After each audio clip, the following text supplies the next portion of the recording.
Et on va se cultiver autrement à présent avec notre série de la semaine consacrée à des rencontres de dessinatrices de bande dessinée comme Diana Kennedy. Cette américo-suisse s'est installée dans les Vosges il y a 30 ans. C'est là qu'elle imagine et crée ses histoires de western ou de chats de l'espace en BD, mais également en dessin animé. C'est un reportage proposé par Malika Boudiba et Olivier Bouillon.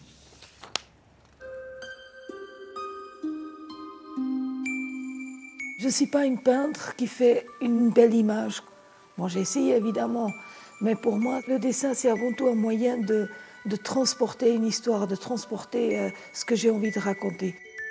Et des histoires, Diana Kennedy en a à raconter. Elle écrit, dessine et plus encore. Elle a grandi auprès de parents collectionneurs de bandes dessinées. C'est à 10 ans, en dessinant des chevaux, qu'elle comprend que ce sera son chemin. J'ai dessiné un petit peu dans toutes les conditions possibles, hein. À la maison, sur les genoux, en voyage, dans la tente, par terre, un petit peu tout. Donc j'ai l'habitude. J'aime bien évidemment pouvoir travailler tout tranquillement sur ma belle table de dessin, mais en principe, je suis capable de dessiner absolument n'importe où. En 2015, elle décide de partir sur les traces d'un de ses héros, un périple de 2700 km à pied, avec pour seul compagnon Gamin, son âne, jusque dans la région des Pouilles, en Italie.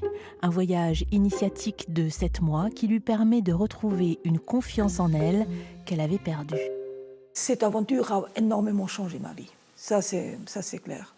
Je suis devenue beaucoup plus sereine et je me suis détachée un petit peu des conventions imposées au BD.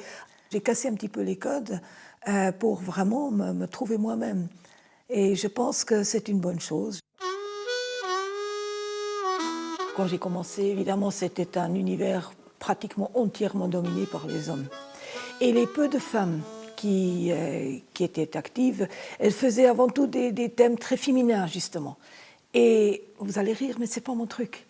Je suis plus histoire de mec, en fait. Des aventures, du western, des explosions, des batailles. C'est ça, moi. Rexy ? Je suis désolée de devoir te réveiller, Rexy, mais nous nous approchons de la météorite Zeta 45.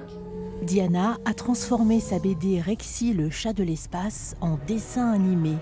Là aussi, elle fait tout toute seule, ou presque. Elle parle 5 langues et grâce à cela, elle peut publier en Allemagne, en Suisse et aux États-Unis. Diana Kennedy s'est installée dans les Vosges il y a 30 ans. Aujourd'hui, elle partage avec d'autres artistes un atelier boutique nommé La Voûte.